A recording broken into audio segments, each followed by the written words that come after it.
suis animatrice de l'Observatoire des Ambroisies. Et donc l'Observatoire des Ambroisies, c'est une structure qui a été créée en 2011 par le ministère de la Santé et qui a pour mission de mener une veille scientifique par rapport aux connaissances sur l'ambroisie, les différentes espèces d'ambroisie, et de produire et de diffuser des outils pour accompagner les gestionnaires des différents milieux touchés par l'ambroisie dans leur lutte, pour les accompagner dans leur lutte contre l'ambroisie. L'ambroisie est en train de coloniser la Franche-Comté. On est sous le front nord de progression de dispersion de l'ambroisie et elle est en train finalement de s'installer dans le Jura et d'arriver dans les autres départements. Et au niveau santé, on commence à avoir des impacts sur la santé qui est lié à l'intensification de la plante sur nos territoires. Et celle dont on parle ici, c'est Ambrosia artemisifolia, c'est l'ambroisie à feuilles d'armoise. Et c'est donc une plante envahissante qui est arrivée des États-Unis, d'Amérique du Nord pendant la deuxième moitié du 19e siècle et qui a maintenant envahi une grande partie du territoire français et qui cause de gros problèmes d'allergies respiratoires. Donc ces allergies vont toucher une bonne proportion de la population française. Donc par exemple dans les territoires, les zones les plus touchées, par exemple en région Rhône-Alpes, on pourra avoir entre 12 et 20% de personnes qui vont déclarer des symptômes pendant la période de floraison de la plante qui intervient à la fin de l'été. C'est un impact sanitaire qui va avoir un impact économique important pour la société. Donc on estime par exemple, je reviens sur la région Rhône-Alpes parce que c'est la région la plus touchée en France, mais ça concerne aussi la Franche-Comté par exemple. Donc on estime que sur une année, entre 14 et 20 millions d'euros sont dépensés par la sécurité sociale rien que pour la médication contre les impacts de l'allergie, sans compter tout ce qui n'est pas remboursé comme tout ce qui est automédication. D'où l'importance d'accompagner donc les acteurs dans leur lutte contre l'ambroisie. Donc, ce sont des acteurs qui interviennent sur plusieurs milieux, parce que là, on va trouver l'ambroisie dans plusieurs types de milieux. Donc, des milieux qui sont perturbés par l'homme, le plus souvent, donc des chantiers, des zones de construction, des bords de route aussi, des parcelles agricoles. Et aussi, on retrouve l'ambroisie sur des berges de rivières, puisque la semence d'ambroisie a la capacité de flotter. La prévention est importante, aussi bien que la lutte sur l'ensemble des sites. La prévention peut être liée à la fois en informant les responsables, élus, les usagers du territoire et finalement les acteurs du territoire. La prévention, c'est d'une part faire référence à la réglementation qui oblige la lutte contre l'ambroisie sur nos territoires dans tous les actes contractuels qui peuvent être liés aux mouvements de terrain, granulats, matériaux qui peuvent être souillés et les mouvements aussi d'engins qui peuvent véhiculer les graines d'ambroisie qui est source de dissémination. Donc le fait d'informer en amont sur les projets BTP, sur les stocks, les granulats, nous permet finalement d'agir en amont en prévention plutôt que de jouer en pompier une fois l'ambroisie découverte sur le territoire, où là ça coûtera beaucoup plus cher. Au niveau de la nationale, l'Observatoire des Ambroisies a une compétence sur tout le territoire français, mais l'Observatoire, cette structure ne peut pas se passer des acteurs locaux qu'on va retrouver en région, comme les collectivités, comme les associations et les entreprises. Un des rôles de la Fredon est de coordonner les défenses collectives vis-à-vis d'un bioagresseur épidémique pour lequel on dépasse les responsabilités individuelles. C'est-à-dire que lorsqu'on a besoin de s'organiser collectivement pour réduire l'impact.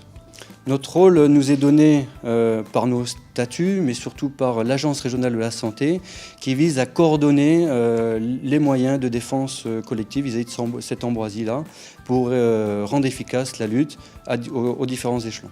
Francis Pernaut, je suis chargé de mission plan climat-énergie au sein de l'espace communautaire Lons Agglomération, donc la communauté d'agglomération de Lons-le-Saunier. Et je suis également référent ambroisie au niveau intercommunal. Donc Éclat regroupe 25 communes pour 33 000 habitants et actuellement plus de la moitié des communes sont touchées par l'ambroisie. Donc c'est une thématique que les élus ont souhaité intégrer très rapidement sous l'impulsion de la Fredon pour avoir une lutte précoce, efficace et éviter la dissémination de la plante. L'élu devrait coordonner à la fois la prévention et la lutte à l'échelon local Et l'ARS Frédon et les organismes du genre les soutiennent les élus pour cette nouvelle contrainte finalement qui touche nos territoires et qui va toucher la santé publique. Donc, au niveau de nos actions de lutte, donc de prévention et de lutte, il a été décidé d'envoyer un courrier à l'ensemble des maires de chaque commune, rappelant la réglementation au niveau de l'obligation de la lutte contre la plante, et également une cartographie de l'ensemble des sites ambroisis recensés par commune. Donc cet envoi s'est fait avant la période de lutte contre l'ambroisie, donc fin juin. Et à cet envoi, on a souhaité rajouter une deuxième vague de communication sous forme d'un courriel envoyé aux élus de chaque commune ainsi qu'aux référents communaux qui ont été désignés par les communes en conformité avec la réglementation. Donc un courriel de rappel aux alentours de la mi-juillet pour rappeler cette obligation de lutte. Donc parallèlement à ces deux actions de communication, on a souhaité également mettre en place des formations à destination aussi bien des élus et des agents techniques présents sur le terrain, dont l'objectif était qu'ils puissent apprendre à reconnaître cette plante. Reconnaître cette plante sous forme d'une intervention théorique par la Fredon, mais également un aspect important qu'on a souhaité mettre en avant, c'est une formation sur le terrain. Donc la formation, c'est essentiellement basé sur le terrain pour aller observer des plants d'ambroisie, où est-ce qu'on les trouvait, à quoi ils ressemblaient, à quoi on pouvait les confondre. Donc cette formation nous a vraiment satisfait dans le sens où les participants, les communes qui ont participé, ont découvert des sites d'ambroisie à la suite de cette formation. Donc c'est vraiment le lien reconnaissance de la plante par des agents, des élus, et identification de sites infestés qui a pu être mis en lien pour lutter efficacement contre cette plante. Quels enseignements on peut tirer de ces premières années de lutte? Deux enseignements particuliers, donc l'efficacité des formations et un deuxième point, c'est la vigilance par rapport à tout ce qui est terre rapportée. Donc on note que les nouveaux sites d'ambroisie proviennent essentiellement, hors les sites le long des voies de communication qui sont disséminés par l'eau ou par les travaux routiers le long des routes, par des terres rapportées sur des chantiers du BTP, sur des chantiers agricoles ou encore dans les espaces verts.